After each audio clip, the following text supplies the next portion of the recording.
તાલાળામાં ગેરકાયદેસર હથિયાર ઝડપાયું છે. સાગોત્રા ગામના શખ્સ પાસેથી દેશી જામગીરી બંદૂક જપ્ત કરાઈ છે. પોલીસે આગળની કાર્યવાહી શરૂ કરી છે.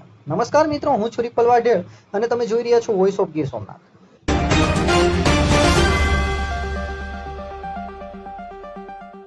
ગીર સોમનાથ જિલ્લાના તાલાળા પોલીસે અવૈધ હથિયાર રાખવાના કેસમાં એક શખ્સની ધરપકડ કરી છે. જૂનાગઢ રેન્જના આઈજીપી નિલેશ ઝાંઝડિયા અને ગીર સોમનાથના ઇન્ચાર્જ પોલીસ અધિક્ષક એનબી વ્યાસની સૂચના મુજબ આ કાર્યવાહી કરવામાં આવી હતી.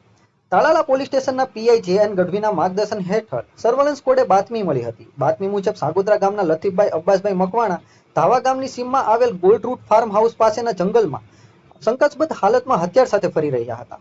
પોલીસે આરોપીને પકડી પાડ્યો હતો અને તેની પાસેથી વિના પરવાનગીની દેશી જામગીરી બંદૂક કબજે કરી છે, જેની કિંમત ₹1000 રાખવામાં આવે છે. આ મામલે આર્મ એક્ટ કલમ 25(1)B અને જીપી એક્ટ કલમ 135 મુજબ ગુનો નોંધી વધુ તપાસ હાથ ધરવામાં આવી છે. આ કામગીરીમાં PI J N Gadhvi, PSI P V Dhanesha અને સર્વેલન્સ સ્કોડના સભ્યો સહિત પોલીસ કર્મચારીઓની ટીમ સામેલ હતી.